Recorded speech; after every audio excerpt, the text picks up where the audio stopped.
Hola, buenos días a todos. Gracias por acompañarnos hoy en este seminario tan necesario y tan esperado. Yo soy Leonarda Calvo, soy miembro de la plataforma de representantes de personas con discapacidad intelectual y del desarrollo. Soy autista, soy abogada y soy madre de gemelos autistas. Y es para mí un honor, como decía, estar hoy aquí y poder participar presentando a estos dos grandes profesionales que nos acompañan en el día de hoy. Yo moderaré el seminario y al final haré las preguntas que ustedes nos hagan llegar. En este seminario nos acompaña María José Alonso Parreño, abogada especializada en Derecho de la Discapacidad y con experiencia en asuntos de la educación inclusiva, asociada fundadora de Alef-TEA, que es una asociación miembro de Plena Inclusión. Forma parte además de la red de juristas de Plena Inclusión y es madre de una joven de 25 años con TEA. Y nos acompaña igualmente, que se incorporará más adelante, don Juan Rodríguez Zapatero, abogado y persona comprometida con la educación inclusiva como un derecho humano fundamental. En este seminario se van a abordar distintos temas. María José empezará comentando el nuevo informe que el Comité sobre los Derechos de las Personas con Discapacidad ha hecho a España sobre educación. A continuación, Juan profundizará en el valor jurídico de los dictámenes de la ONU que existen también al respecto. Y después ambos comentarán las inquietudes y últimas reclamaciones de las familias sobre el derecho a la educación inclusiva y también harán sugerencias a Plena Inclusión para avanzar hacia la educación inclusiva. Terminaremos, como dije, con un turno de preguntas del público que podéis hacer a través de la pestaña de preguntas y respuestas. Y sin más, doy paso a María José para que explique el informe que el Comité sobre los Derechos de las Personas con Discapacidad ha hecho sobre España. Buenos días, María José, bienvenida. Buenos días, Leo. Muchas gracias por la presentación. Agradezco la invitación de Plena Inclusión para participar en este seminario, que es muy interesante para mí e imagino que para muchas personas, especialmente en estos meses de la primavera, que siempre son los más duros quizá para muchas familias en temas de educación inclusiva, aunque hay dificultades durante todo el año. Y bueno, en primer lugar voy a hablar del informe del Comité de Derechos de las Personas con Discapacidad.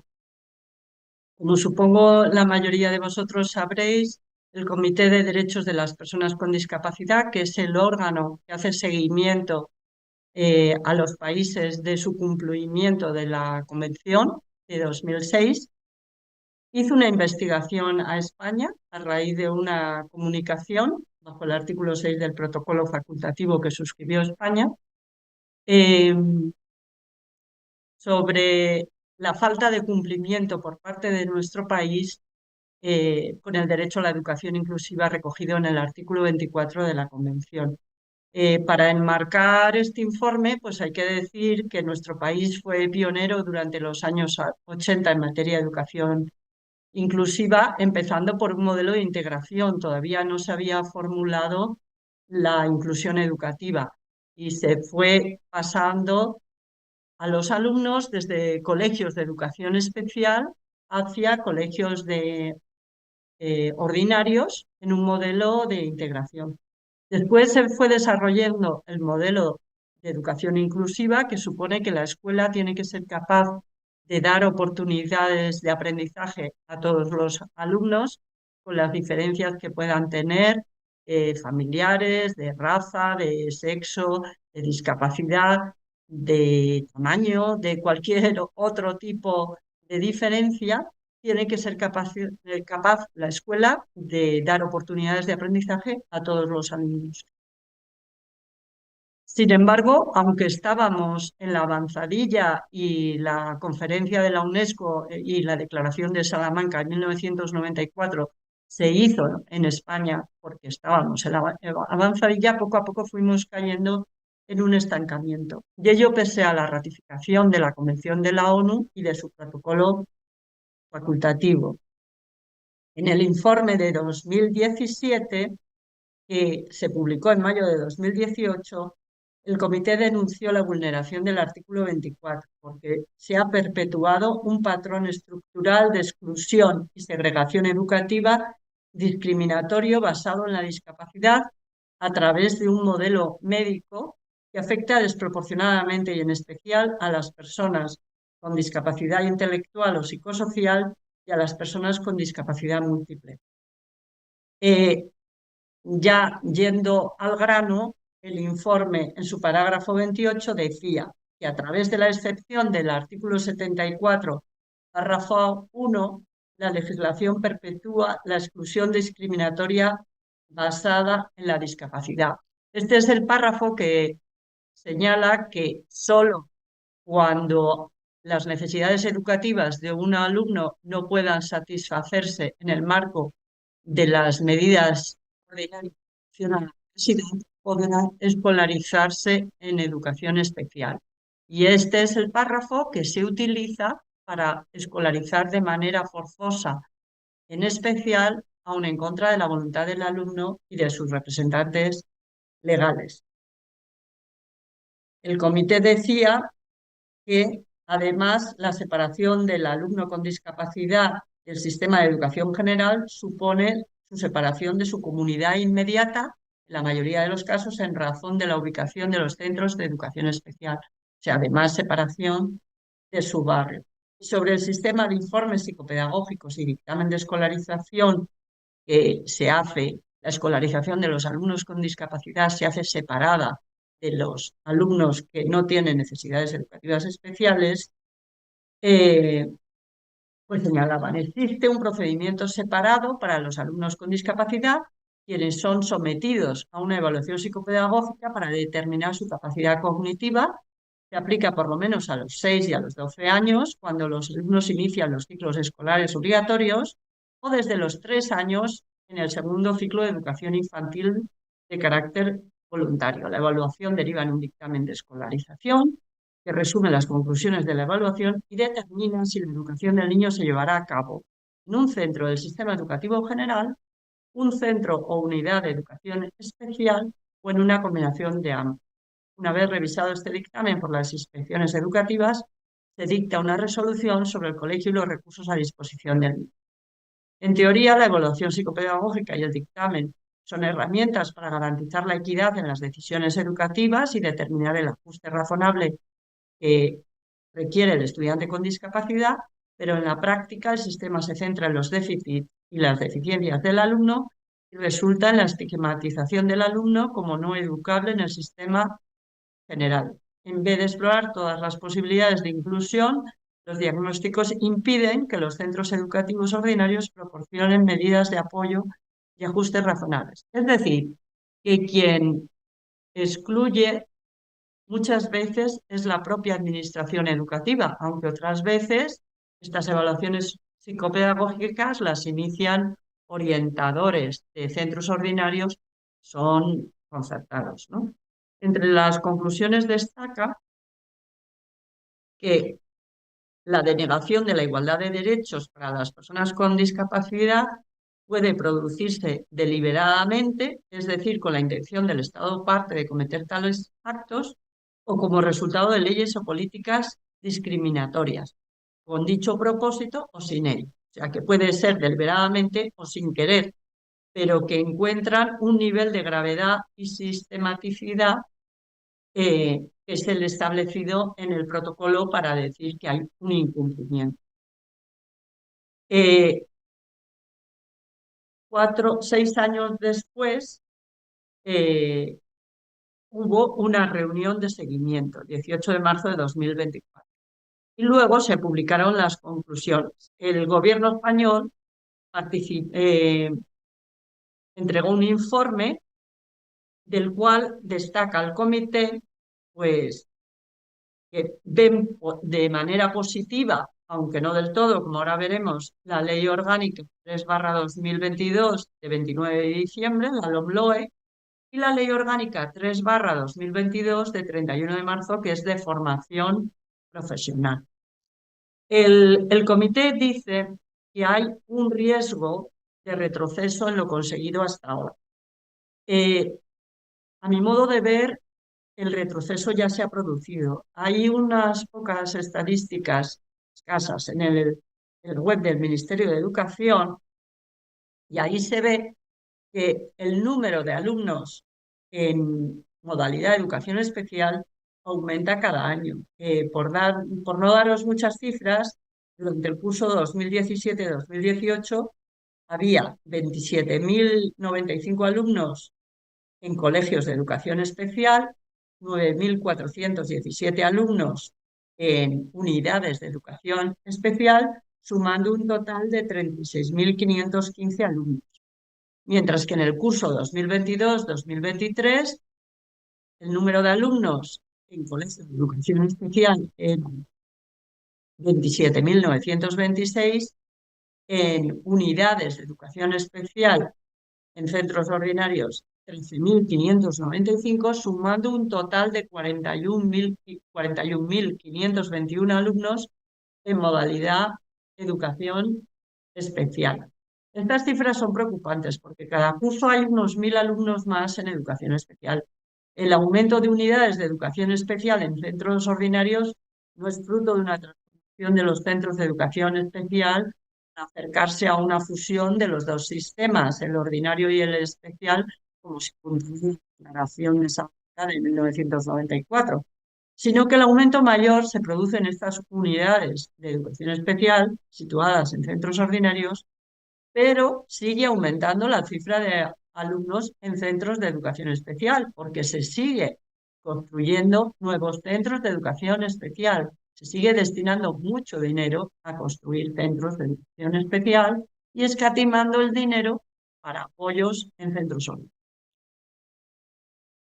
El Gobierno de España en su informe indicó que respecto al curso 2017-2018 el porcentaje de alumnos con necesidades educativas especiales escolarizado en la educación ordinaria era el 83,4% y en el curso 2021-2022 este porcentaje se incrementó al 83,8%. ¿Cómo es posible que aumente el porcentaje si cada vez hay 1.000 alumnos más en modalidad especial? Pues esto se explica porque cada vez hay más alumnos a los que se considera con necesidades educativas especiales, esto es, con discapacidad o trastorno de conducta. En 2022-2023, 262.732 alumnos frente a los 219.720 que había en el curso 2017-2018. Es decir, casi unos, no llega a 50.000, pero casi más de 45.000 alumnos más a los que se considera con necesidades educativas especiales, que es muchos alumnos. Y en paralelo, cada vez hay menos alumnos en ordinaria, es decir, en educación infantil. En el curso 2022-2023 se matricularon 1.621.833 alumnos, mientras que en 2017-2018 fueron 1.767.179. Y esta diferencia de casi 150.000 alumnos se da igual en educación primaria y en educación secundaria unos 100.000. Es decir, cada vez hay menos alumnos en nuestros colegios, pero hay más alumnos a los que se considera con necesidades educativas especiales y más alumnos a los que se envía a educación especial. Por tanto, recalco que yo creo que el retroceso ya se está produciendo, no es un riesgo. El Estado parte también informó del gasto público en educación, resaltando que se incrementó del 4,25% en 2017 al 4,94% en 2020, porcentaje del PIB, y el gasto en educación por alumno de 6.063 euros en 2017 a 6.622 euros en 2020. Evidentemente, el gasto en alumnos con necesidades educativas especiales es superior a este que es el medio. El informe de la ONU aclara muchos conceptos que fueron objeto de debate eh, en la polémica que tuvimos en 2020 a cuenta de la LOMLOE sobre qué significa inclusión educativa y sobre qué es lo que dice el artículo 24 de la Convención y la Convención de la ONU sobre los derechos de las personas con discapacidad en general. Aclara que la Convención es un tratado internacional y, por tanto, vinculante para el Ejecutivo, el Legislativo, el Judicial, y no solo a nivel estatal, sino también de las comunidades autónomas. La educación inclusiva y de calidad no es solo un principio o un estándar, sino que es un derecho reconocido por la Convención. Los titulares del derecho a la educación inclusiva son las personas con discapacidad y no sus padres, aunque ellos tengan el deber de velar por esa inclusión educativa. Todas las autoridades del Estado tienen la obligación de garantizar que las personas con discapacidad no queden excluidas del sistema general de educación por motivos de discapacidad. Es decir, y aquí este tema sale una y otra vez, la Convención en el artículo 24.2a prohíbe el escolarizar de manera forzosa a ningún alumno en educación especial. Esto es algo pendiente en nuestro país de darle cumplimiento. Eh, Requiere una lucha muy grande el comité, el sufrimiento de las familias. La escolarización de personas con discapacidad en centros especiales es una segregación basada en la discapacidad discriminatoria. La obligación de erradicar esa discriminación es de efecto inmediato y no sujeta a implementación progresiva. Es decir, que lo que yo quiero aclarar aquí es que eh, la prohibición de enviar de manera forzosa a los alumnos a educación especial es de efecto inmediato para administraciones educativas, eh, orientadores de los colegios, tribunales, etcétera. Ahora bien, el cierre de los colegios de educación especial y el que los alumnos que están en ellos sean trasladados a centros ordinarios con apoyos no es algo que fije el comité con efecto inmediato. Lo que dice en su informe es que hay que hacer un plan de transición en el que el gobierno, el Estado, lleva un retraso considerable. Eh, La Convención no reconoce un derecho a la educación especial. Esto no se entiende por algunas familias. Si bien el comité en su informe reconoce que algunas familias, ante la falta de recursos en ordinaria, se sienten obligadas a escolarizar, matricular a sus alumnos en colegios de educación especial y tienen miedo a que les sea retirada la financiación por la exigencia del comité de que no haya dos sistemas, uno ordinario y uno especial. La calidad educativa tiene que asegurarse en los centros ordinarios con apoyos individualizados y ajustes razonables. O sea, al decir, como hace alguna administración educativa, que los ajustes razonables los ponen los centros de educación especial, es una barbaridad. Los ajustes razonables se trata de que la persona pueda estar en el contexto donde están sus iguales, los otros alumnos con y sin discapacidad. Eh, Todas las personas, con independencia de la necesidad de apoyo que tengan, tienen derecho a una educación inclusiva y de calidad. Aunque se necesite mucho apoyo individualizado, eso no justifica el enviarla a educación especial o no dejarla salir de educación especial.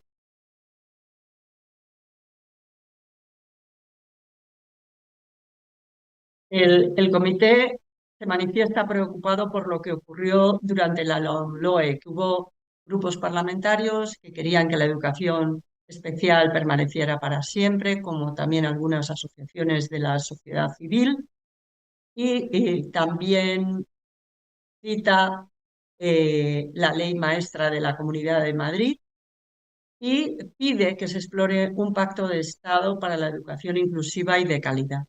Desde mi punto de vista, el enfrentamiento tan fuerte que hubo en 2020 a cuenta del LOMLOE perjudicó mucho al alumnado con discapacidad y para mí está directamente vinculado con el retroceso que estamos viviendo. Critica la disposición adicional cuarta del LOMLOE en el sentido que dice que siempre van a existir centros de educación especial para los alumnos con más necesidades de apoyo, señalando que eso al final es perpetuar la segregación educativa.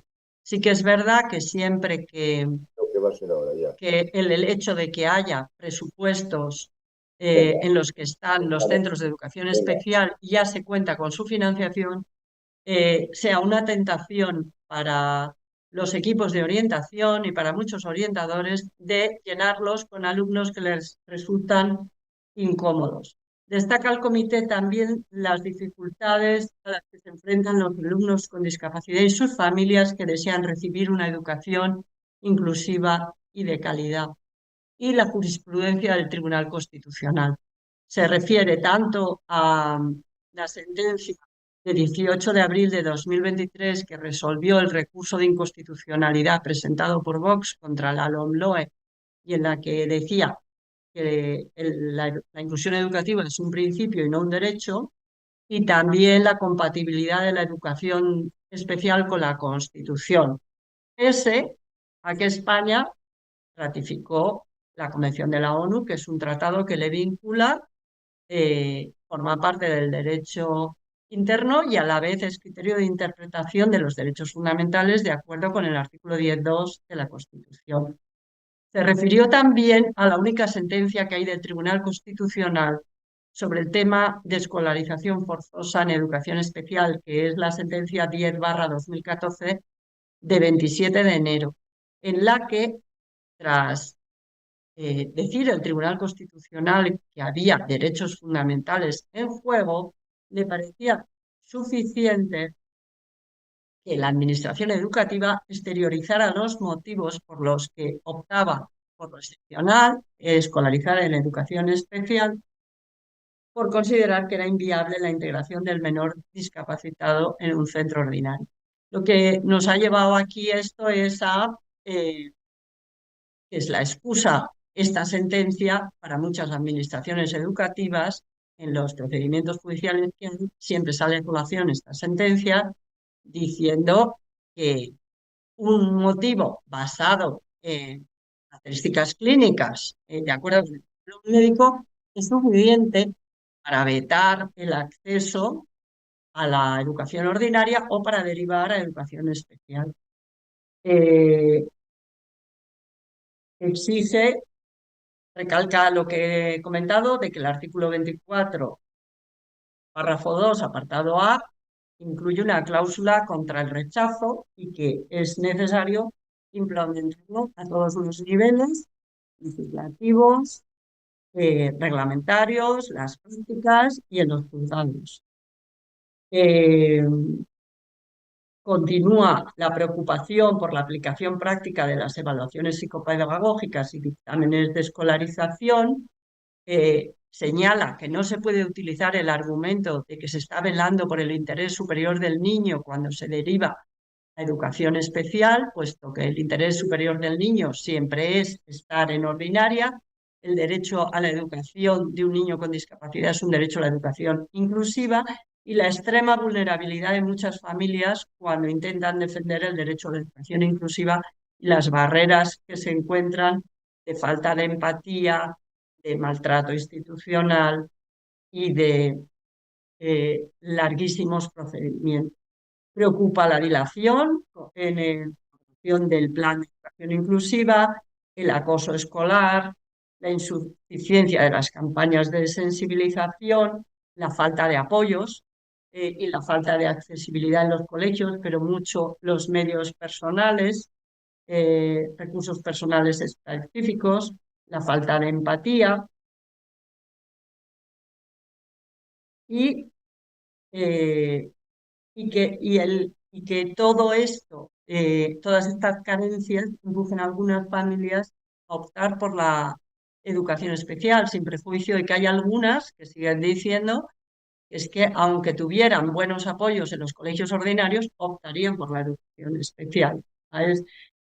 El comité, esto no lo dice el comité, pero es la realidad en España. Mm, Valora el comité en la LOMLOE el tema de la titulación. En el artículo 19.2, que un estudiante curse con adaptaciones curriculares significativas no pueda impedirle titular. Eso sí que fue un avance importante en la LOMLOE. Y preocupa, pues, que si bien un 57% de estudiantes con discapacidad termina primaria, solo un 31% termina secundaria y solo un 10% termina la educación superior. Esto obviamente tiene una repercusión en el empleo. En las conclusiones hace recomendaciones a todos los estamentos, podemos decir, implicados en la educación inclusiva, que como sabemos, la educación inclusiva necesita la colaboración de muchos grupos de interés. Por un lado, las autoridades y entidades que hacen proyectos y propuestas de ley y los gobiernos. Derogar toda ley vigente que perpetúa la segregación educativa. Incluir una cláusula de no rechazo. Ahora tenemos la cláusula del rechazo en el 74.1 de la ley, al menos como se interpreta y con esa sentencia del Tribunal Constitucional.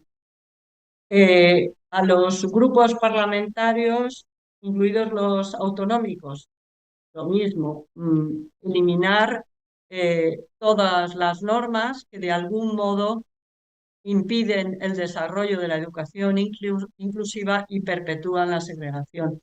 Se dirige también el comité a los tribunales del Estado parte, incluyendo el Tribunal Constitucional, para que revisen su jurisprudencia, para ajustarla a la Convención, reconociendo que la segregación educativa no es compatible con la Convención.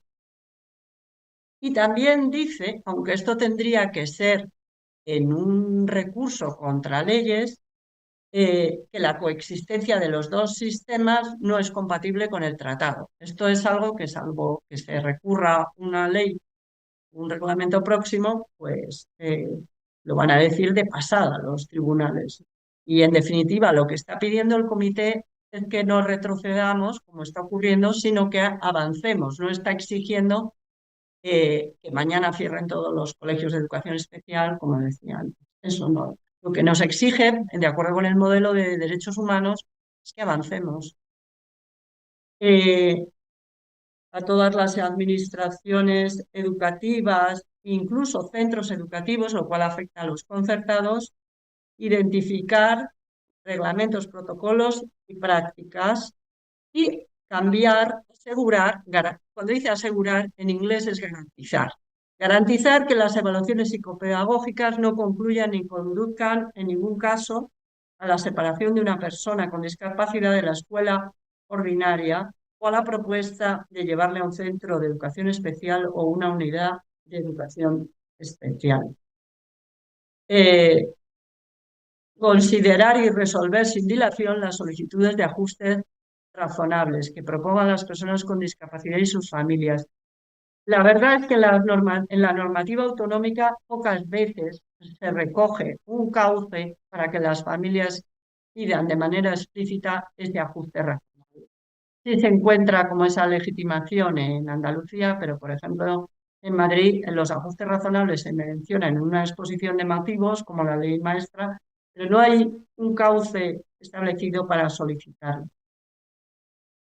tomar medidas para que el gasto público vaya hacia apoyos individualizados en centros ordinarios, promover accesibilidad y luego habla de mecanismos para resolver las discrepancias. La, la cuestión es que a veces, incluso cuando se establece algún tipo de mecanismo de ese tipo, si en último término se deja la última palabra a la administración educativa y con el señuelo del interés superior del menor, pues las cosas seguirán más o menos parecidas, como ha pasado en la Comunidad de Madrid, que comentaremos. El tema de atajar el acoso escolar y tomar medidas, el tema de la formación del profesorado, personal docente y no docente, y el modelo que conozcan el modelo de derechos humanos de las personas con discapacidad, porque muchas veces los funcionarios conocen muy bien su normativa administrativa y están muy en la letra de la norma y no conocen el modelo de derechos humanos. Hacer campañas periódicas de sensibilización sobre este derecho a la educación inclusiva y también el acoso escolar y hacer consultas con el movimiento asociativo. También continuar haciendo estadísticas y que el defensor del pueblo continúe haciendo sus separatas, que son muy interesantes, sobre temas de discapacidad, incluyendo temas de educación. Y el CERMI, pues que continúe haciendo su labor. En conclusión, mi valoración de este informe es que es muy positivo en el sentido de aclarar muchos conceptos que en el debate que se llevó a cabo en 2020 se tergiversaron o fueron malinterpretados y que a veces utilizamos conceptos sin saber muy bien lo que significan y en qué punto estamos y nuestras obligaciones como país con este tratado internacional. Pero con esto termino porque creo que me he pasado de tiempo y dejo la palabra a Leo para que dé entrada a mi compañero de mesa. Muchas gracias. Muchas gracias a ti, María Jesús. Creo que hablo en nombre de muchas familias. Es bastante calmante escuchar todo esto que nos has contado, y que es muy diferente a lo que escuchamos en el colegio, en educación, etcétera. Nos sentimos un poco menos locos. Y damos paso a Juan Rodríguez Zapatero. Bienvenido.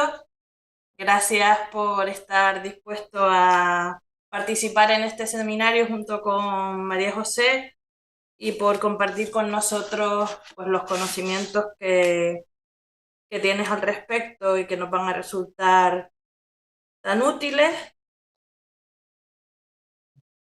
Y cuando quieras. Sí, bueno, muchas gracias. ¿Se oye y se me ve? ¿Se oye, no? Perfectamente. Se oye y se ve perfectamente. Sí, lo primero, bueno, gracias a Plena Inclusión, una asociación con la que colaboro desde hace tiempo profesionalmente y que hace siempre una labor magnífica de asesoramiento y de impulso a la educación inclusiva. También no he podido llegar del todo al principio por un tema urgente de los juzgados, que ya sabe María José lo que son las cosas, pero he escuchado toda la intervención que ha hecho. Me parece un resumen magnífico, lo digo de verdad. He visto otras intervenciones, muy apegado a la realidad, y quería comentar que en mi opinión personal, hay dos conclusiones del informe, de este dictamen, de este informe de seguimiento de Naciones Unidas. En primer lugar, hay una censura moral. Hay una censura moral a todos los poderes públicos del Estado español. Como muy bien ha dicho ella, no se salva casi ninguno, ni el Poder Legislativo, ni el Gobierno, Poder Ejecutivo, ni los grupos parlamentarios, ni desde luego tampoco incluso los tribunales, no digo incluso porque es verdad, la jurisprudencia que se menciona y que se dice que tendría que revisarse en línea con los principios, no, con el derecho a una inclusión educativa. Esta censura moral pone de manifiesto que porque necesitamos llevar a cabo lo que es el programa de transición. El programa de transición, que en mi opinión no tiene que graduarse tanto como dice el comité, que nos lleva al año, me parece, 2029, si no me equivoco. Creo que tenemos que hacerlo ya, desde todas las esferas y todos los que estamos implicados en la educación inclusiva. Porque es lamentable que, en definitiva, una convención, que como muy bien ha dicho María José, es un tratado internacional vinculante para España, se esté incumpliendo abiertamente. Se esté incumpliendo. Llevamos una considerable dilación en el tiempo. Entrando en la materia, precisamente entro con la convención. Me ha tocado exponer la cuestión del valor y alcance jurídico de los dictámenes que emite el Comité de Naciones Unidas, el Comité de la ONU, sobre la Convención sobre los Derechos de las Personas con Discapacidad. Para ello, voy a hablar de tres aspectos fundamentales, lo más claro posible o lo más, digamos, práctico para que se entienda bien, ¿no? En primer lugar, ¿qué es el Comité y cuáles son sus funciones? ¿Qué significan estos dictámenes? En segundo lugar, ¿qué jurisprudencia tenemos en España y en concreto del Tribunal Supremo sobre esta materia? Y hablaré luego de un caso concreto muy conocido por los medios de comunicación que lleva años, como es el caso de Rubén Calleja, que seguimos llevando y que por cierto está muy vivo todavía, como vais a ver. En primer lugar, el marco donde se crea el comité de la convención. Y es necesario, indiscutible, referirnos a la convención. Como es bien sabido, lo repetimos casi todos los días, yo creo, la convención es un instrumento, mejor dicho, es un instrumento internacional sobre los derechos de las personas con discapacidad que se proclama el 13 de diciembre de 2006. España lo ratifica por un instrumento de ratificación y entra en vigor en España de mayo de 2008. ¿Vale? Lo determinante es decir qué alcance jurídico tiene la convención. Esto, María José y yo, pues lo sabemos de memoria, pero lo tenemos que repetir.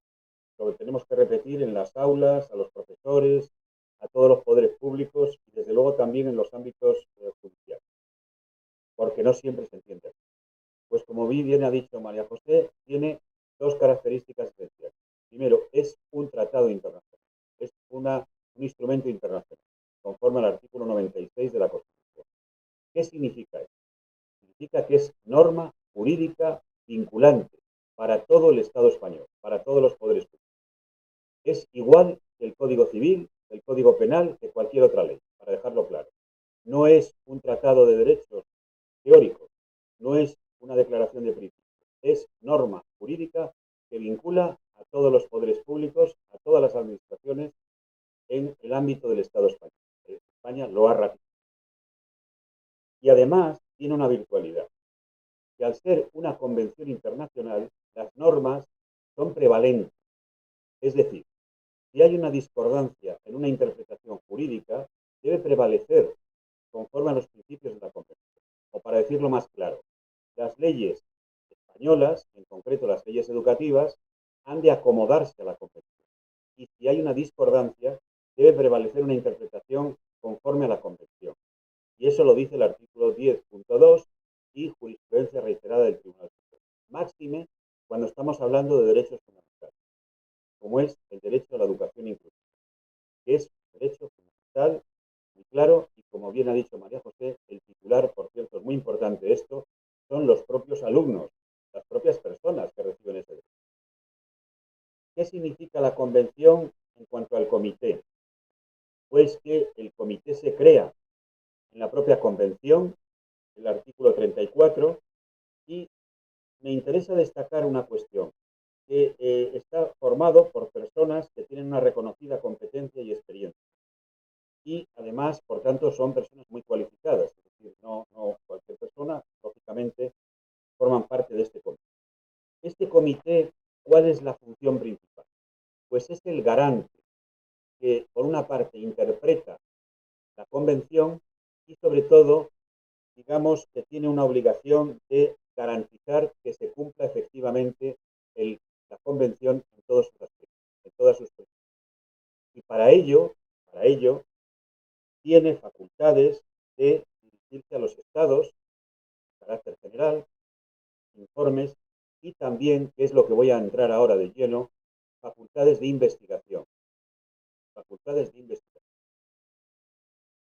Este comité, como digo, forma parte de la convención y no se puede entender la convención sin el comité, porque el comité, como digo, tiene unas funciones de garantizar, básicamente garantes, de interpretación y de asegurar el cumplimiento de texto.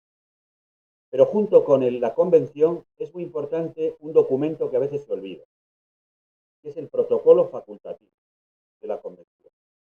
El protocolo facultativo de la convención, que se aprueba luego después, el 13 de diciembre de 2006, es un documento que, por cierto, está suscrito por España, por el Estado español, muy importante. ¿Por qué?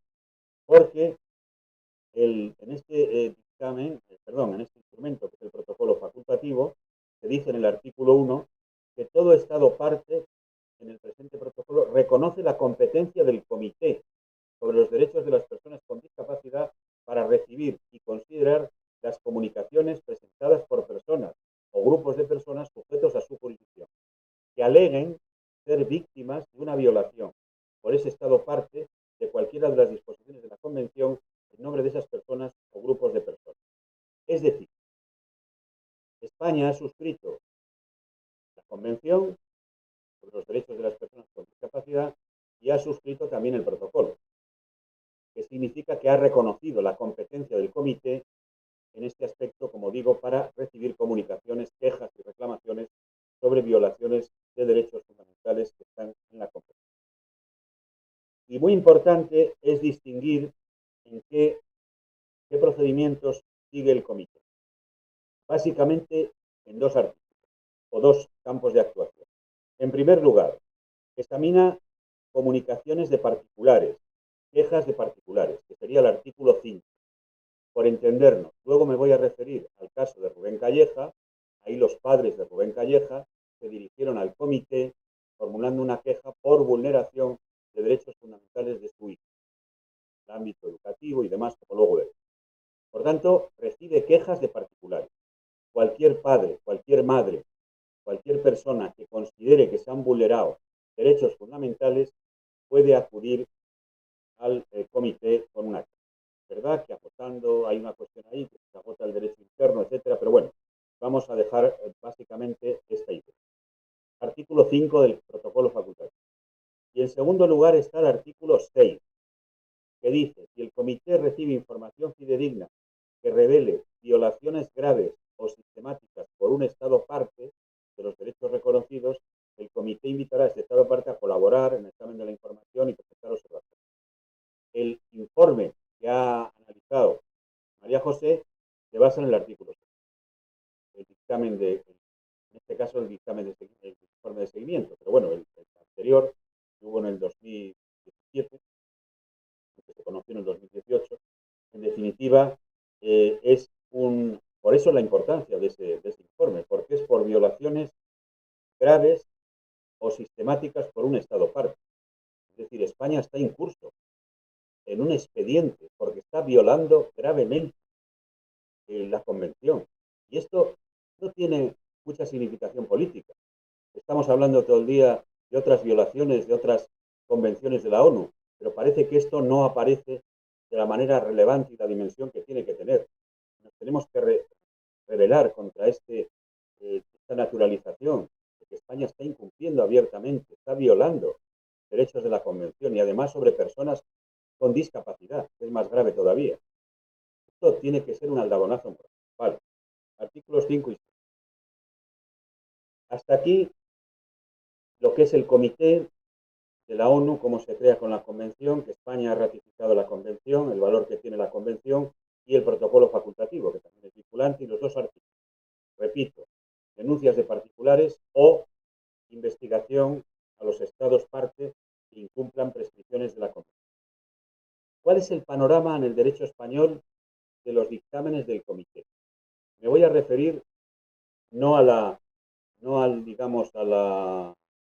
tema del informe que ha analizado María José, porque este tendría otra dimensión. Me voy a referir a aquellos dictámenes que emite informes, en este caso dictámenes, para ser preciso, que emite el Comité de Naciones Unidas, el Comité de la ONU, en base al artículo 5 del protocolo facultativo, es decir, cuando hay denuncias de particulares por violaciones de derechos fundamentales. ¿Cómo está el estado jurisprudencial al respecto?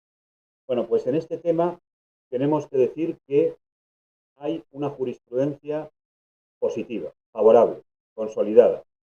Igual que podemos hacer críticas a determinadas sentencias, tengo que decir que en esta materia, para que quede claro, el Tribunal Supremo ha abierto una vía importante para hacer efectivos el cumplimiento de los dictámenes del comité cuando declaran que se han violado derechos fundamentales. ¿Por qué lo digo? Porque al menos hay 3 sentencias, si queréis tomar nota, es importante. Una sentencia que es de 17 de julio de 2018, una segunda sentencia de 13 de junio de 2023 y una tercera sentencia, el caso Rubén Calleja, luego tiene sus derivadas, como veremos, de 29 de noviembre de 2020. 3 sentencias reiteradas crean jurisprudencia plena, reiterada y concluyente. Luego veremos que se ha querido decir que si la segunda sentencia, en fin, el Tribunal Supremo se desdijo. No es así, porque el propio Tribunal Supremo lo ha aclarado en la última sentencia. ¿Qué significan estas sentencias? La primera de ellas, la que abre brecha, la que abrió camino, una sentencia importantísima, es una sentencia del 17 de julio de 2018, de la Sala de lo Contencioso Administrativo del Tribunal Supremo. Es muy conocido el caso porque fue la reclamación de una madre cuya hija fue asesinada por su expareja porque no se cumplió adecuadamente la orden de alejamiento y el régimen de visitas vigilado de, digamos, su expareja, ¿no? Esta chica, esa joven, porque era joven, fue asesinada y a manos de su expareja como consecuencia de lo que se consideró un funcionamiento anormal de la administración de justicia. Sabéis que en responsabilidad patrimonial hay un funcionamiento anormal cuando un servicio público no funciona adecuadamente. Entonces, la madre, no voy a relatar ahora porque fue un peregrinaje judicial, como suele ocurrir en estas cosas, un recurso, otro recurso, en fin. Finalmente, entabló una reclamación, que esto es lo importante, por responsabilidad patrimonial de la administración de justicia. ¿Qué significa esto de la responsabilidad patrimonial? Pues básicamente que si una administración, en este caso el Estado en su conjunto, no cumple adecuadamente un servicio público y produce daños y perjuicios en la esfera de un particular que no tiene la obligación de, digamos, de asumir, que no tiene la obligación de tener que cumplir, se produce lo que se llama responsabilidad patrimonial, por un funcionamiento anormal, en este caso, de la administración de justicia. Y la madre finalmente dio satisfechas sus pretensiones. El Tribunal Supremo apreció responsabilidad patrimonial, indemnizó con 600.000 euros, pero la cantidad ahora, la cuestión económica, entiendo que es lo de menos, y lo más importante es, sin lugar a dudas, el criterio que sienta el Tribunal Supremo, la doctrina. El Tribunal Supremo, resumidamente, viene a decir que si bien no hay, lo dije en la última sentencia, voy a coger mejor la sentencia incluso de Rubén, porque son los mismos argumentos que repite. Dice que aunque ni la Convención ni el protocolo facultativo regulan el carácter ejecutivo de los dictámenes del comité, no puede dudarse que tienen carácter vinculante y obligatorio para el Estado. Les atribuye la propia Convención y su protocolo, en el artículo 4.1 de aquello. Es muy importante el artículo 4.1 de la Convención, muy importante, porque el artículo 4.1 de la Convención de los Derechos de las Personas con Discapacidad deja muy claro que los Estados se comprometen a asegurar el pleno ejercicio de todos los derechos humanos y las libertades fundamentales de las personas con discapacidad sin discriminación alguna. Y dice, se compromete expresamente a adoptar todas las medidas legislativas, claro, administrativas y de otra índole que sean pertinentes para hacer efectivos los derechos reconocidos en la presente Convención. Es decir, hay una obligación caso, de adoptar todas las medidas para hacer efectivos los derechos de la Convención. En el orden legal, en orden legislativo, quiero decir, en orden administrativo, etc. Bien. Entonces, en base a este precepto, hay una importantísima declaración del Tribunal Supremo porque cita el artículo también muy importante, el artículo que se refuerza, que se compromete en lo que he dicho, reforzado por el reconocimiento expreso, dice de la competencia del comité, según el artículo 1. Quiero decir que esta es una declaración importante. Lo que vimos antes, el Estado español ha ratificado la convención y además el protocolo facultativo. Y el protocolo facultativo reconoce la competencia del comité para las funciones y las competencias que tiene y que antes se señaló. Dice muy claro que el dictamen emana de un órgano, de una normativa internacional, y ahí citamos el artículo 96 de la Constitución, forma parte de nuestro ordenamiento jurídico interno, como he dicho, y que por imponerlo el 10.2 de nuestra Carta Magna, las normas relativas a los derechos fundamentales se interpretarán de conformidad con la Declaración Universal de los Derechos Humanos y tratados y acuerdos internacionales sobre las mismas materias ratificados por España. Bien. Da un paso más el Tribunal Supremo en su argumentación y dice que hay una denuncia de vulneración de derechos fundamentales que se apoya en este organismo internacional reconocido por España y que el dictamen dice que se han infringido derechos en amparo en la Convención y que además este dictamen dice que tienen que acordarse medidas de reparación o resarcimiento. Bien, por tanto dice que no puede privarse de efecto al dictamen del comité por contraponerlo al efecto vinculante, ya que sería dejarlo sin efecto, sin valor y alcance real y efectivo. Como veis, vincula el comité con la importancia, con la convención. Y concluye básicamente el razonamiento del Tribunal Supremo diciendo que no hay obstáculo para que la lesión de derechos reconocidos en la Convención y que declara el dictamen del comité pueda ser un elemento para acreditar la vulneración de derechos fundamentales, pues el contenido de aquellos forma parte también de esto, forman el estándar mínimo y básico de los derechos fundamentales de toda persona en el ordenamiento jurídico español. ¿Qué significa esto? Que un dictamen del comité que declara que se han vulnerado derechos fundamentales es un presupuesto, es una base para poder ir luego a una reclamación por responsabilidad patrimonial. Y muy importante, importantísimo, ¿cuál es la vulneración que dice el comité tanto en la sentencia del caso de la madre cuya hija fue asesinada, como dije, en la primera sentencia del 2018 y en esta sentencia de Rubén que estoy viendo, que es la de 29 de noviembre de 2020?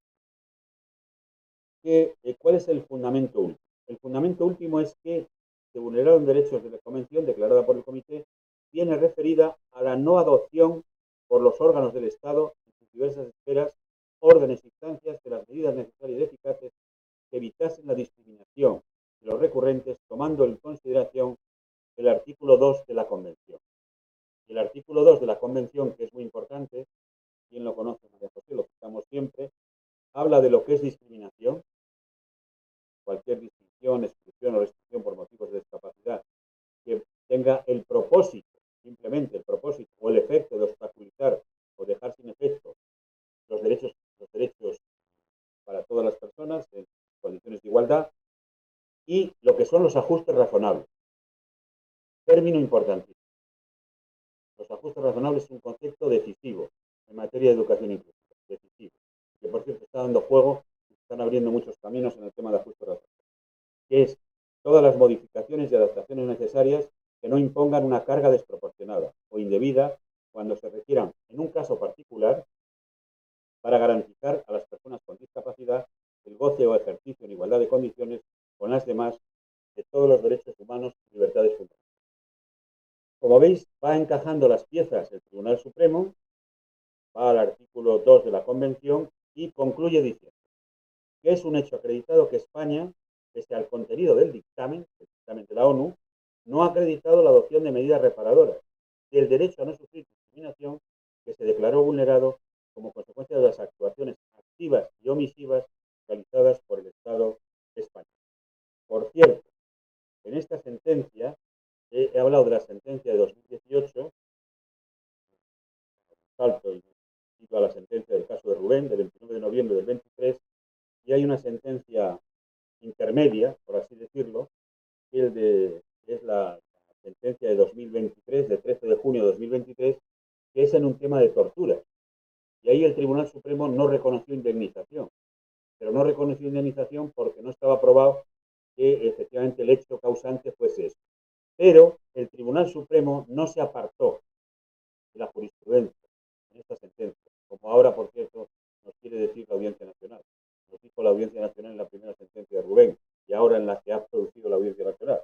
Porque el Tribunal Supremo dice, es importante poner de manifiesto que la doctrina que aplicamos, declarada por la Sala de la sentencia, y cita la del 2018, recordar que es la del lamentable y trágico caso de este asesinato, no puede entenderse abandonada por la posterior del 13 de junio del 2023, como parece ahora entender la defensa de la Administración del Estado en su escrito de oposición.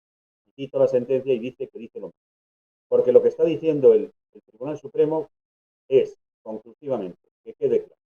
Primero, que los dictámenes del comité que declaran vulnerados derechos fundamentales, en este caso sobre todo en el ámbito de la educación, tienen el valor jurídico de que pueden ser ejecutivos, es decir, vinculantes, siempre que luego, además de ese dictamen del comité, del conjunto de actuaciones, se pueda acreditar la responsabilidad patrimonial, los daños y perjuicios, el mal funcionamiento de un servicio público y la relación de causalidad entre esos daños y perjuicios y ese funcionamiento del servicio público. Hay que hacer también, digamos, la prueba de la responsabilidad patrimonial.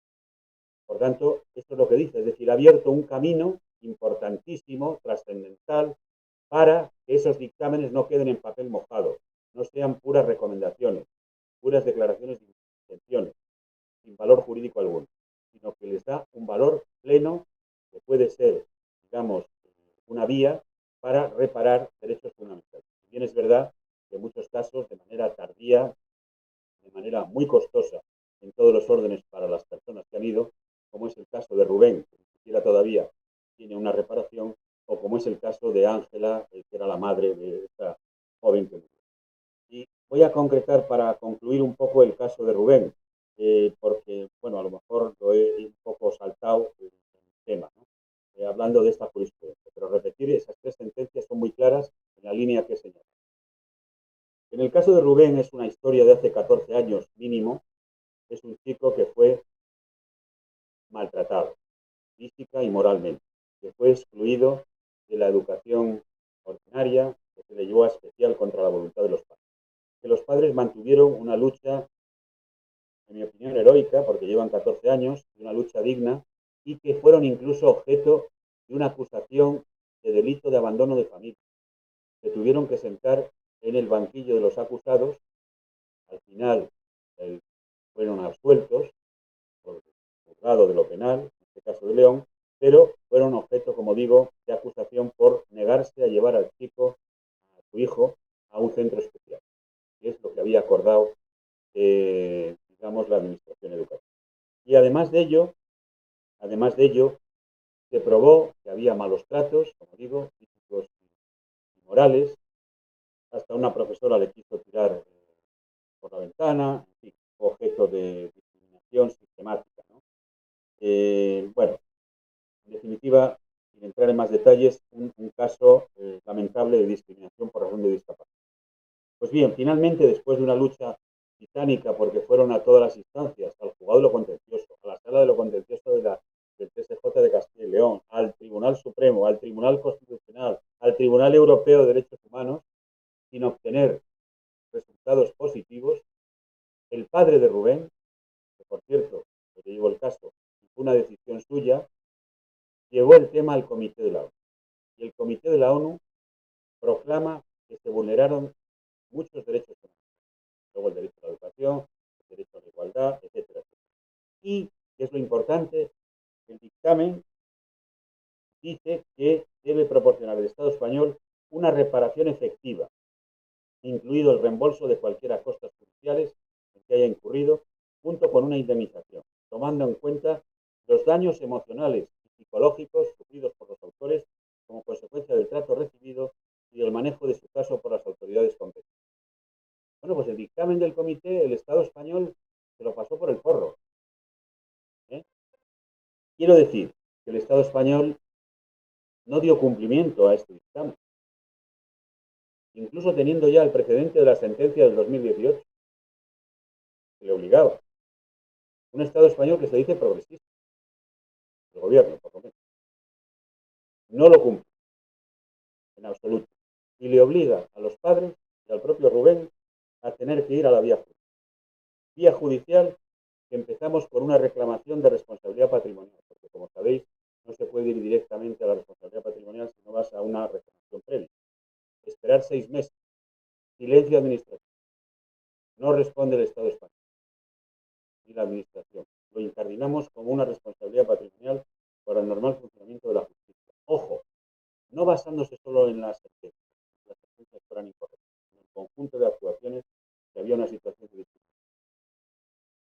Silencio a la Audiencia Nacional. La Audiencia Nacional sentencia desestimatoria, sin tener en cuenta la sentencia anterior, diciendo la Audiencia Nacional que no era jurisprudencia, que era una única sentencia y que para ellos el dictamen del comité son sugerencias, recomendaciones, pero que no tienen valor vinculante. Y no solo eso, sino que diciendo que no se pueden revisar sentencias judiciales firmes, que el caso Rubén estaba sentenciado, que había ya unas sentencias firmes y que no se podía porque entonces se vulneraría la cosa juzgada. Que como sabéis, la cosa juzgada en derecho quiere decir que no puedes revisar una sentencia que es firme. Ya han acabado, se han agotado todos los retos.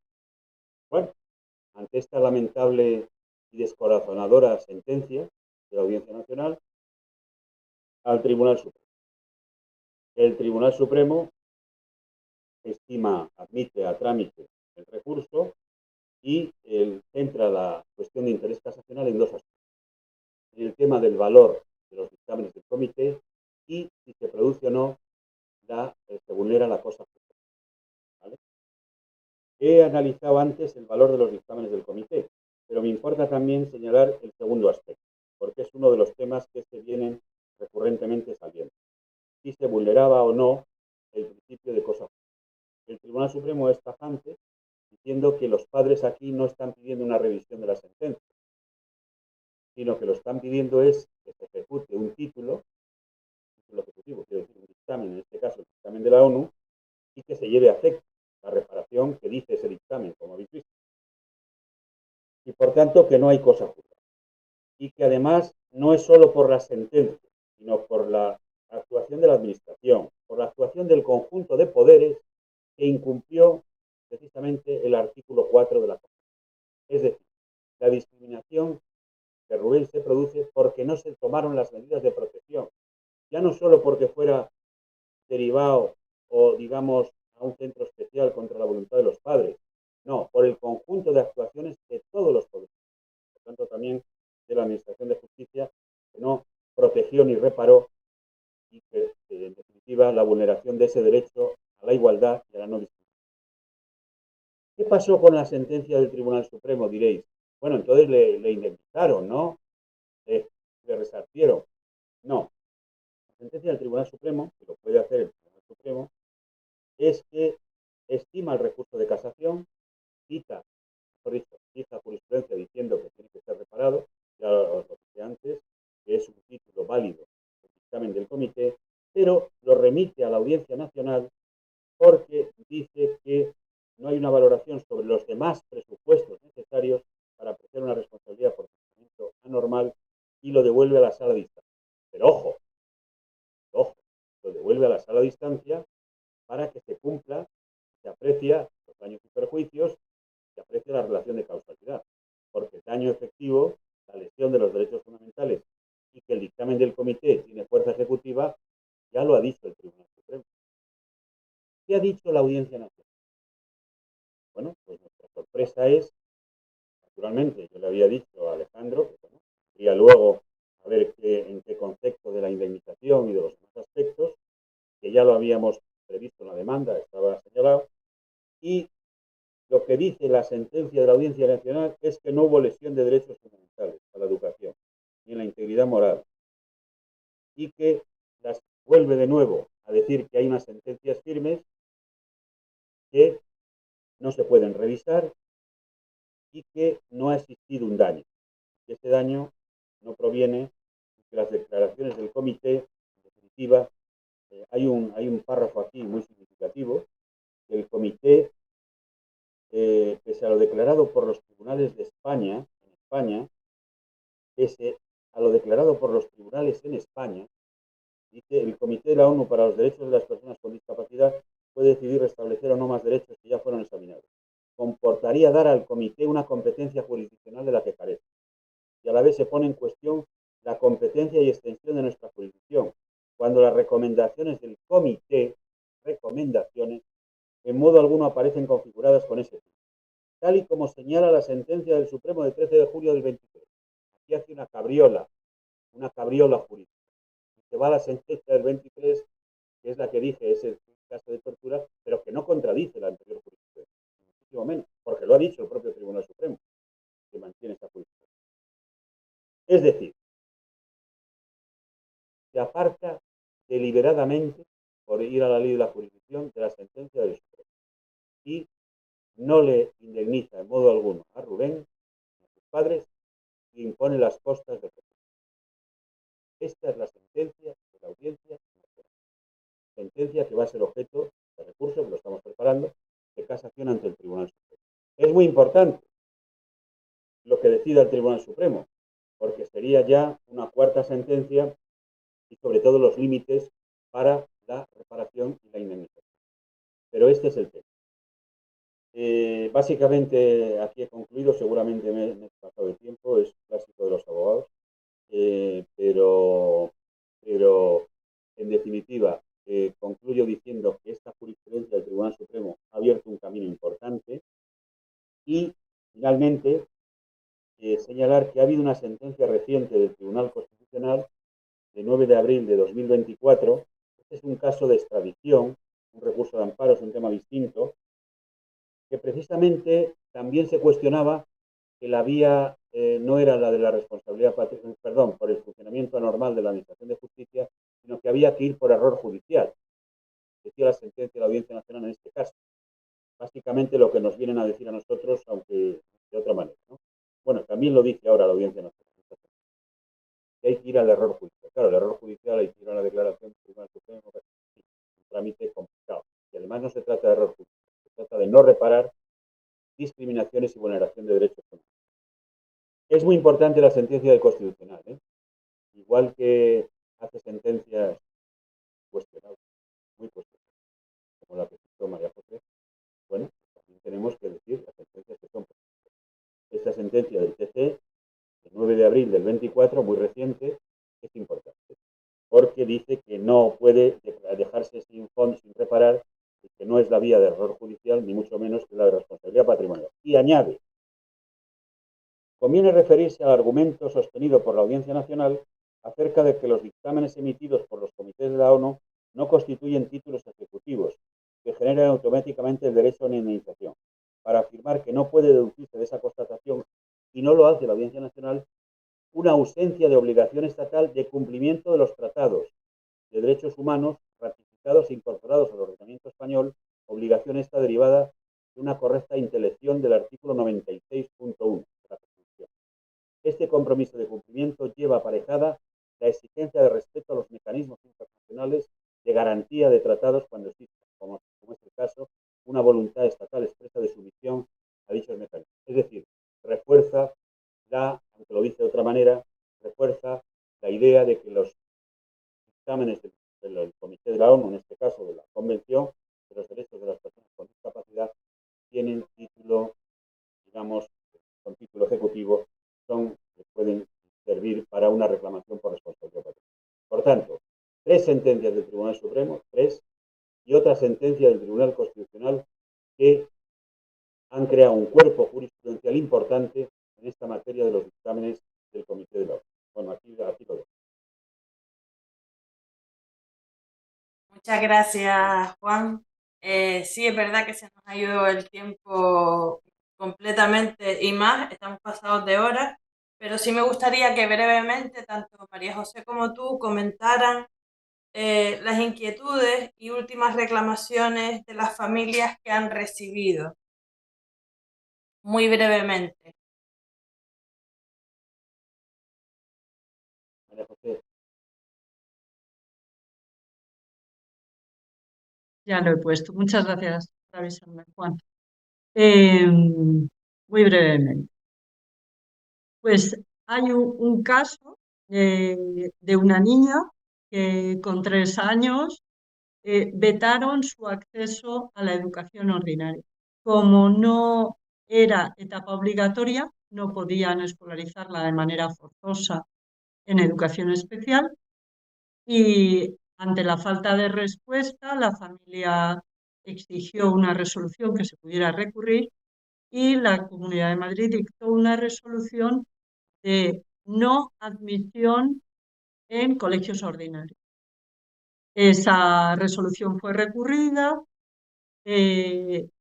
La juez, voy a hacer un resumen muy corto, la juez de primera instancia estimó nuestro recurso y esta niña en ejecución provisional ha estado 3 años en educación ordinaria con apoyos y ha tenido un desarrollo estupendo. Lo que ocurre es que en paralelo en el Tribunal Superior de Justicia de Madrid estimaron la apelación de la Comunidad de Madrid, el Tribunal Supremo inadmitió la casación y el Tribunal Constitucional ha vuelto a inadmitir. Hemos pedido al fiscal que recurra en súplica, con lo cual es posible que finalmente tengamos que acudir al Comité de la ONU y además presentar un nuevo recurso contencioso administrativo porque la Comunidad de Madrid ha dictado una escolarización de oficio en educación especial para el curso que viene. La familia va a seguir luchando, pero desde luego es que a veces se exige heroísmo a la familia y en este caso pues se trata de dar continuidad a una evolución que ha sido fantástica. Es una niña con una pluridiscapacidad y grandes necesidades de apoyo. En el colegio donde está, que es un colegio público de Madrid, más de 300 familias han firmado que apoyan que se quede en el colegio. Hay respaldo de la AMPA, hay respaldo de la Asociación de Vecinos, es decir, que la inclusión está funcionando fenomenal, pero la Comunidad de Madrid no quiere reconocerlo porque lo considera un litigio estratégico, como también para nosotros, el que no prospere y tratar de disuadir a otras familias e intentar.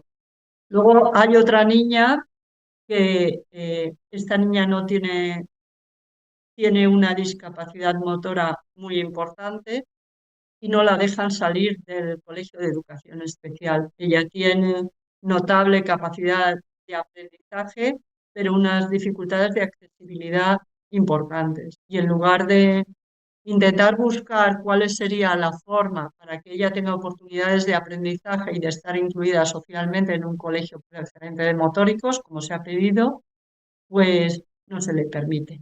Estamos en apelación y ahora que eh, hay que decir algo interesante de este caso, que la Comunidad de Madrid en su legislación, tanto en la ley maestra como en la ley de infancia, como en el reglamento 23/2023, dice que se respetará la voluntad de las familias. Yo he leído en el chat del seminario que hay mucho debate sobre la libertad de elección, ¿no? En el informe del comité que he expuesto antes no habla de libertad de elección, habla de que claramente no se puede continuar derivando a la fuerza a educación especial, pero la meta última es que haya una única educación ordinaria para apoyos con los apoyos que necesiten las personas. Con lo cual, no sitúa el foco en la libertad de elección, sino en que el niño tiene derecho a una educación inclusiva. Pues bien, en la ley maestra se, se habla de libertad de elección y que en caso de discrepancia, que de esto sí que habla el informe del comité, que habla de que se tienen que establecer medios para resolver la discrepancia, se atenderá a la voluntad de la familia y que al año siguiente se hará un seguimiento estrecho para ver si se está vulnerando el interés superior del niño y habría que revisar el haber respetado la voluntad. Pues bien, en el caso que os estaba comentando de una niña que quiere salir de educación especial, no se ha respetado la voluntad de la familia, la han dejado en especial y el seguimiento estrecho es un poco superficial, tendencioso, no es un seguimiento, no ha sido hasta ahora un seguimiento real. Veremos si ahora se abre una ventana, que se está abriendo una ventana y empiezan a reconocer que esta niña deberían de darle una oportunidad en ordinaria, pero de momento pues estamos batallando y que la libertad de elección, que viene en la ley maestra y en el decreto 23/2023, no es verdad. Puede ser que haya algunos alumnos a los que se les deja elegir, pero hay otros que no. Hay otra familia que tiene un hijo con síndrome de Down, a la que también en un centro concertado la están queriendo derivar a educación especial y estamos pues en lucha con la inspección educativa, lucha y diálogo al mismo tiempo y veremos a ver en qué queda eso. Luego están pues me llegan consultas de acoso, por supuesto, o en el tema del endurecimiento de los requisitos para entrar en las aulas TEA preferentes de la Comunidad de Madrid. Y bueno, no, como no tenemos mucho tiempo, no voy a seguir. También tengo un caso en Canarias de derivación a educación especial con especial crueldad, porque de cómo se está comportando allí la administración educativa y un equipo específico de autismo. Es decir, que el tema del experto que entiende, que lo sabe, que es el que tiene la verdad absoluta y el maltrato al final a un niño o una niña ya a su familia. Bueno, yo creo que eso es fundamentalmente lo que yo quiero comentar de casos y no sé si Juan querrá comentar algún otro caso. Tienes tú el micrófono tapado ahora.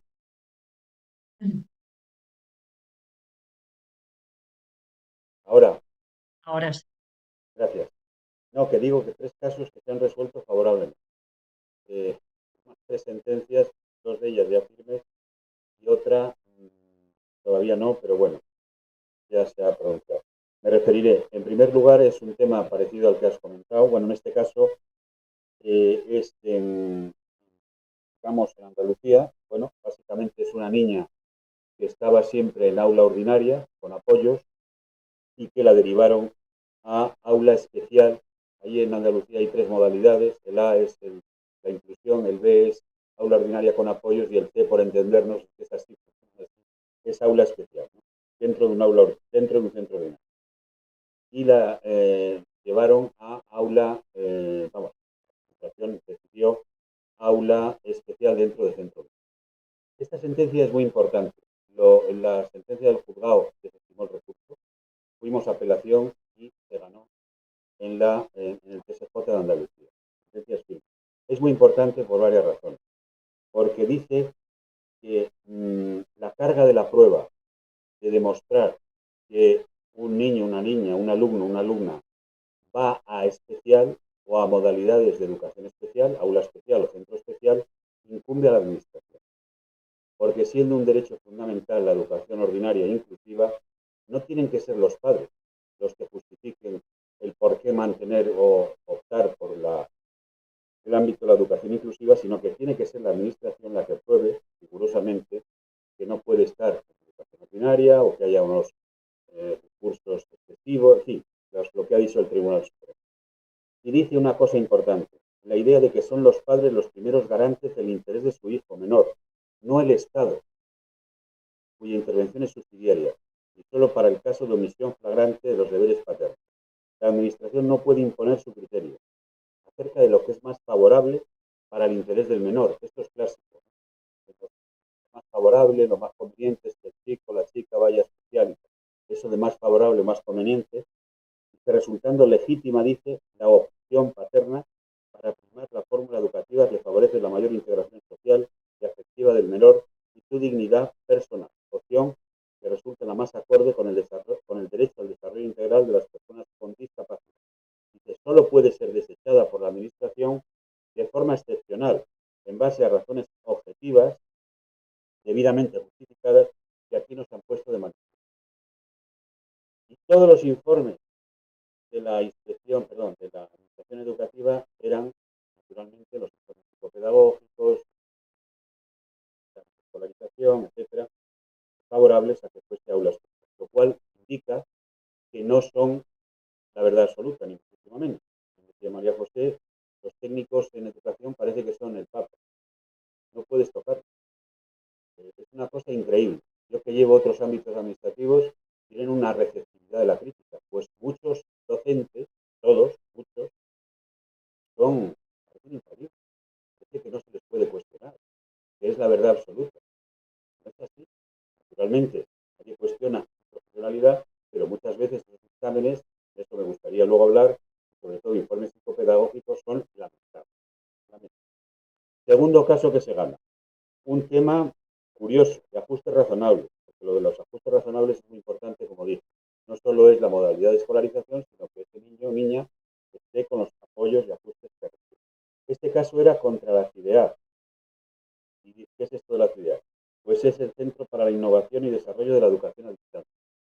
Este niño, este chico, necesitaba examinarse online, porque tenía una discapacidad, un tema de TEA, y durante la pandemia había ido muy bien y se pidió que continuara los exámenes a distancia, es decir, online. Y se le denegó por este instituto, por este organismo que depende del Ministerio de Educación y Formación Profesional, como siempre tan atentos con los derechos humanos. Se le denegó, cuando estaba justificado que necesitaba eso, con informes médicos, etc. Y se ganó afortunadamente en el TSJ de Madrid y le declararon el derecho a que pudo examinar online. Y muy relacionado con ese, porque es curioso, llegó otro caso, seguramente por el otro, pero bueno, no lo sé. En todo caso, que en este tema ha sido una sentencia más reciente, de 9 de abril de 2024, del TSJ de Andalucía con sede en Granada, que también ha salido favorable y que también era con el tema de un chico, en este caso es un chico, un alumno que tiene TEA, trastorno del espectro autista, y que reside en una localidad de la provincia de Almería y que combina con una terapia ABA, que es una terapia para alumnos con trastorno del espectro autista, como sabéis, una terapia que además, esta terapia se la dan en un gabinete especializado en la ciudad de Oviedo. Entonces, él tenía que combinar, irse de una localidad de Almería, un poco distante, ¿no?, hasta Oviedo, y iban varios días a la semana y no podía combinar adecuadamente la asistencia presencial acá. Entonces, lo que se pidió fue que también pudiera educarse a distancia, combinando esa educación a distancia con el centro, que favorezca, vamos, que le apoyen y demás, con el poder ir a esa terapia en Oviedo, que le ha venido además muy favorablemente. Muy interesante la sentencia, porque dice que vulnera derechos fundamentales de los artículos 14 y 17 al negar a no concederse la autorización por parte de la Dirección General de Ordenación y Evaluación Educativa para matricularse en CIDEA, lo cual ha quedado sobradamente demostrado redunda en su beneficio y desarrollo. Lo cual indica que se van abriendo pasos, ¿no? Hay que pelearlo caso por caso y que, permitidme que lo diga, la sensibilidad de los jueces en cada caso es muy importante. Si hay una sensibilidad del órgano judicial y del magistrado, pues se suelen obtener resultados favorables. Si no es así, pues es favorable. Lo que comenta María José de la Comunidad de Madrid es lamentable. La Comunidad de Madrid tenía que estar en el Comité de la ONU ya procesada y alguna vez habrá que ir ya a otras vías, ¿no? Porque lo de la Comunidad de Madrid es lamentable. Es más, la ley de la infancia dice claramente, lo vi el otro día, me sorprendió, que no puede escolarizarse en centros especiales sin la autorización de la familia. No solo lo dice que es así, ¿no? Se está cargando la educación inclusiva. Hay unos decretos ahora de los centros preferentes que sí, han hecho un procedimiento para cargarse en gran medida los centros preferentes. Y lo de la Comunidad de Madrid es lamentable en esta materia. Así de claro, hay que decirlo, si no, ¿para qué está? Bueno, ya he dicho eso.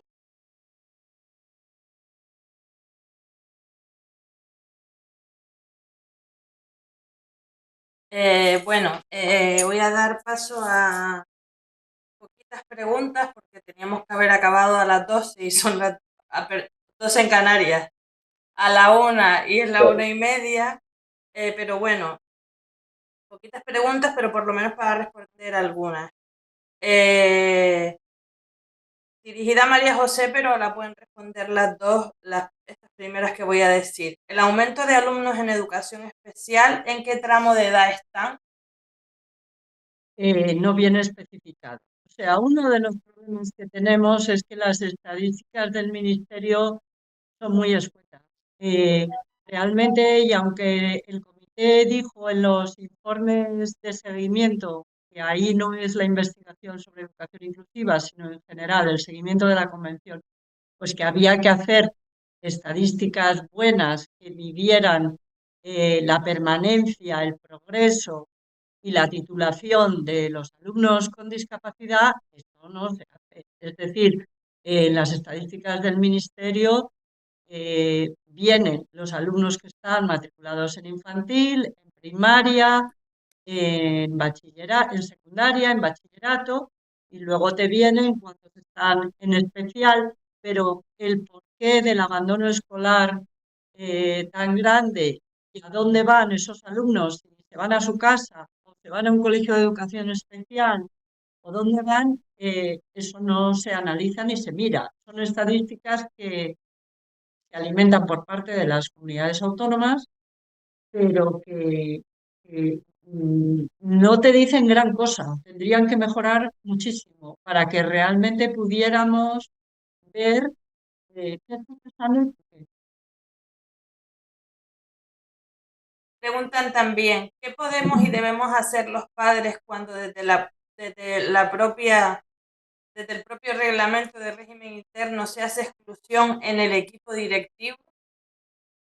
Yo ahí no entiendo bien la pregunta. Eh, Está formulada así, o sea, lo siento, es no la he decir, hecho yo. que el reglamento de régimen interior de un colegio ordinario excluye al alumnado con discapacidad de algunas actividades. Es que no entiendo si esa es la pregunta, que puede Tampoco. ser, ¿no? Pero vamos, que lo que habría que hacer es intentar cambiar ese reglamento. Yo creo que esos reglamentos van a la inspección educativa. Eh, que no conformarse con ello, desde Bueno, luego, y llevarlo al consejo escolar. Yo siempre abogo por intentar primero la vía extrajudicial. Mm.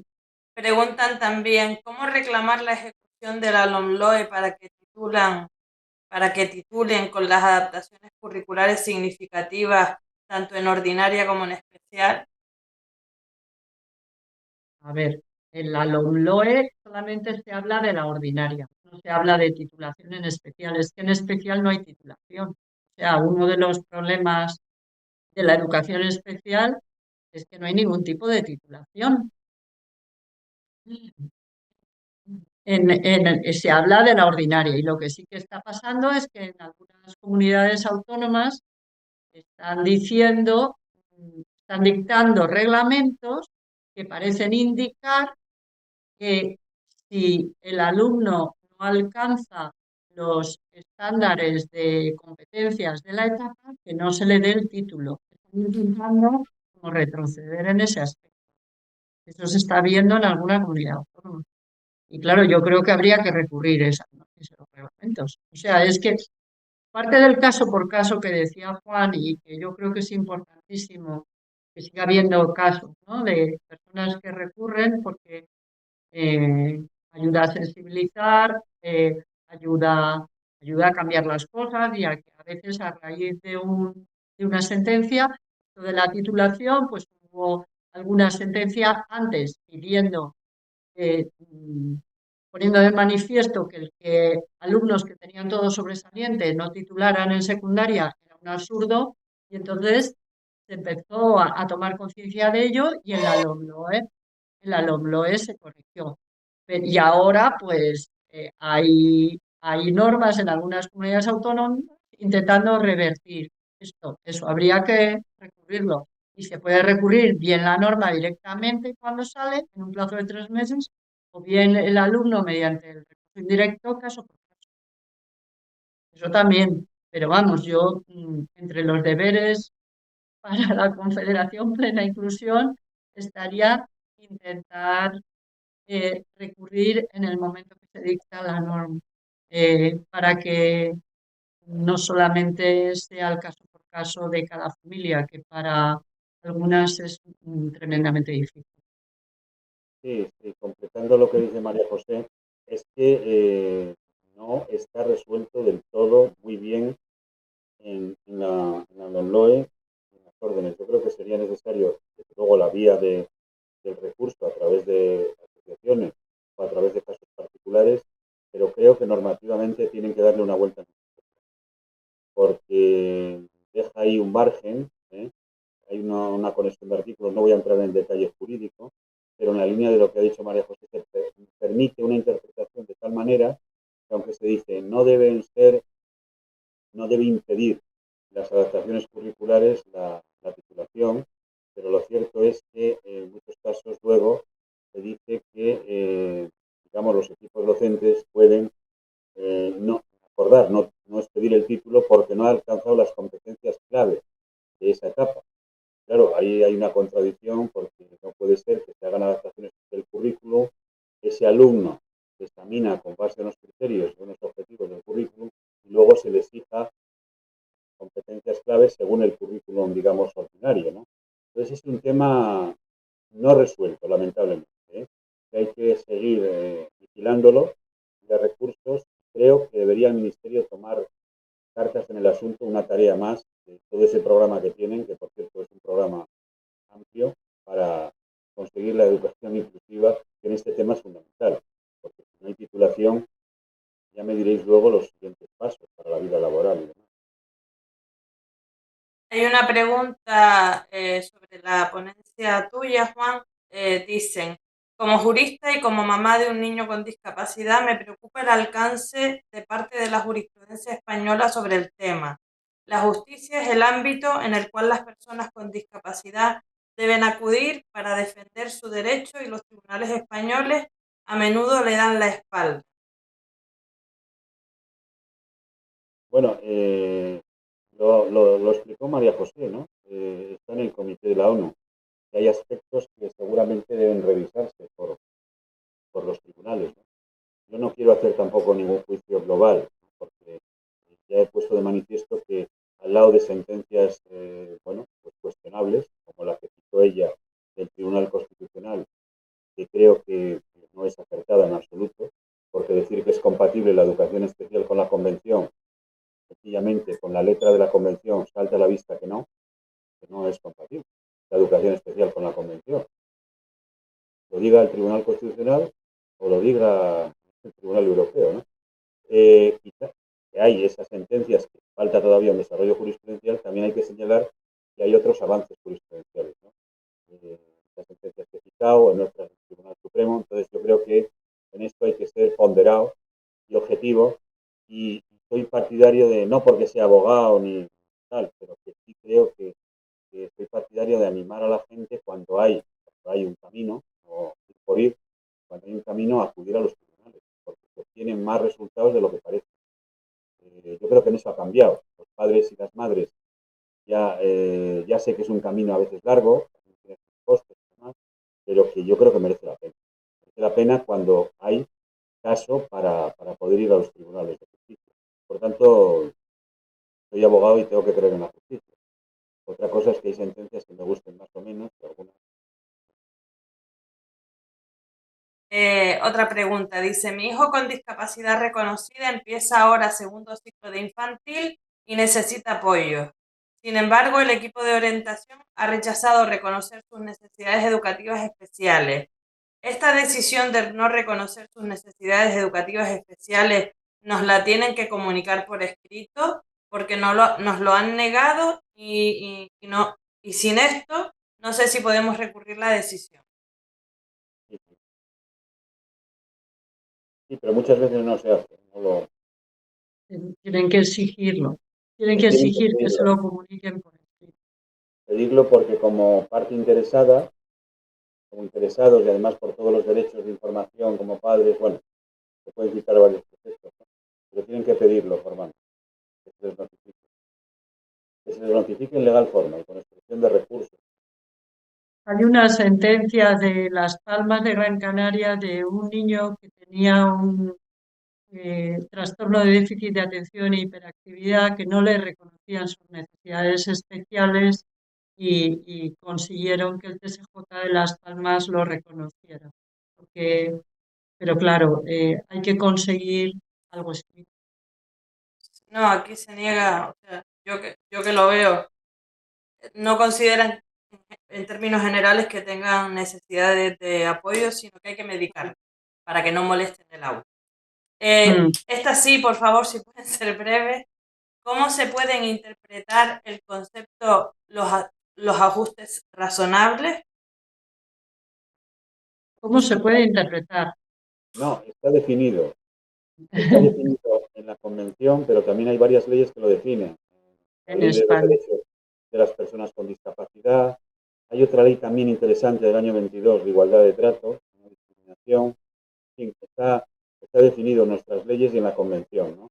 Básicamente es el derecho que tiene todo alumno, en este caso con discapacidad, a exigir que le hagan las adaptaciones, bueno, vamos a llamarlo en general las actuaciones necesarias en función de sus necesidades educativas individuales para permitirle una igualdad en el ejercicio de sus derechos. Esa es la idea del ajuste razonable, que es un concepto muy amplio, por cierto, ¿eh? El ajuste razonable es pedir un apoyo educativo, es pedir que no se le discrimine, es pedir cuando procede adaptaciones, pueden ser metodológicas o curriculares, en fin, es un tema muy amplio y muy interesante, muy importante para los padres, porque por esa vía la denegación de ajustes razonables es discriminación y se puede recurrir vía judicial. Yo voy a completar lo que ha dicho Juan, muy bien dicho, que en la Convención hay como una serie de medidas de accesibilidad o de apoyo que los Estados parte dan de serie. Y eso es lo que dan de serie. Y el ajuste razonable está para aquello a lo que el sistema educativo no llega, pero es necesario para un caso individual. Entonces, muchas veces cuando van los padres a los equipos de orientación o a la inspección y les dicen, no, es que no tenemos recursos, porque nuestros recursos los fijamos con arreglo a esta ratio, entonces hasta que no hay no sé cuántos niños con necesidades educativas especiales no ponemos logopeda o no ponemos fisioterapeuta y además no le podemos dar a tu hijo más que un 20% de logopeda, 3 horas a la semana o lo que sea, si el niño lo que le viene bien para realmente estar incluido y tener oportunidades de aprendizaje y progresar es más de lo que da de serie el sistema, para eso es para lo que está el ajuste razonable. Y lo que ocurre es que, lo he dicho antes, que pocas veces en la normativa que den las familias cuando en el sistema educativo viene, oye, que tú puedes pedir un ajuste razonable. No, esto te lo cuenta ¿no? O en Andalucía sí que hay un cierto, desde hace bastantes años tienen como más desarrollo de estas cosas y tiene como legitimación activa a las familias para pedir, por ejemplo, un integrado social o algún tipo de recurso. Está un poco más reconocido. Pero, pero muchas otras veces no, muchas otras veces no. Es como que algo que se oye pero que no parece real. Mm. Sí, Pues está muy nada, explicado, está ¿ibas a bien. añadir algo, Juan? No, lo ha explicado perfectamente, que es una de las cosas que es sistemáticamente recurrente. No hay, que se hace muchas veces una distribución como si fueran manzanas y peras, los ajustes razonables. Digo, coger tantos alumnos por ratio y tal. No, eso es contrario al ajuste razonable.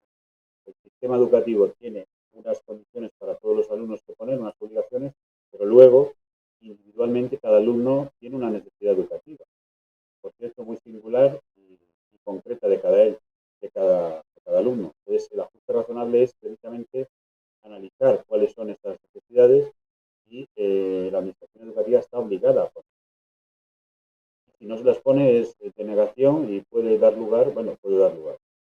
hay fundamento para ir a una reclamación. Bueno, pues muchas gracias a todos los asistentes, en especial a Juan y a María José. A mí me ha resultado de lo más instructivo, desde luego. Recordarles a todos que esto se ha grabado y que se va a colgar en el canal de YouTube, con lo cual se podrá volver a acceder sin ningún tipo de clave ni similar, como otras grabaciones que se han hecho. Y nada más, yo reitero las gracias. Me ha resultado, insisto, de lo más instructivo. Haré buen uso de todo lo aprendido y seguiré investigando. Pues nada, muchas gracias a vosotros una vez más, porque yo creo que estos seminarios o estas charlas son muy prácticas y vale. También un saludo y un abrazo a Muchas gracias. Un abrazo para Juan, un abrazo para los organizadores de este seminario y gracias por escuchar. bueno, y decir que todos tenemos deberes después del informe de Sí, la ONU y de tantas cosas que en la práctica están sucediendo. sí. Yo creo que el tema de aprender sobre lo que significa la educación inclusiva es muy importante. Es decir, que Perdón, tenemos una última pregunta. ¿Un apoyo razonable sería un apoyo de una entidad del tercer sector? podría ser, Hay que analizar es el caso decir, concreto. que sí, podría ser en la LOE y también después de la LOMLOE se recoge que las administraciones educativas pueden hacer acuerdos de colaboración con entidades del tercer sector para mejorar la educación de alumnos con necesidades educativas especiales. Y esos acuerdos existen, por ejemplo, con la ONCE. Sí, y por ejemplo, yo conozco mucho en Andalucía, por casos que me han comentado, algunos de ellos, que hacen convenios, por ejemplo, para lo que llaman el profesor sombra, ¿eh? Que es una asistente permanente al alumno. Bueno, pues sí cabría, ¿no? Aunque tengo que decir que lo obligado es que sea la administración educativa la que ponga la orden. Eso Sí, sería más subsidiario. La ley, la jurisprudencia dice muy claro que es una obligación de los centros y de la administración educativa. Ahora ya sí. Muchísimas gracias, gracias, gracias. gracias. Y esperemos que sí, que se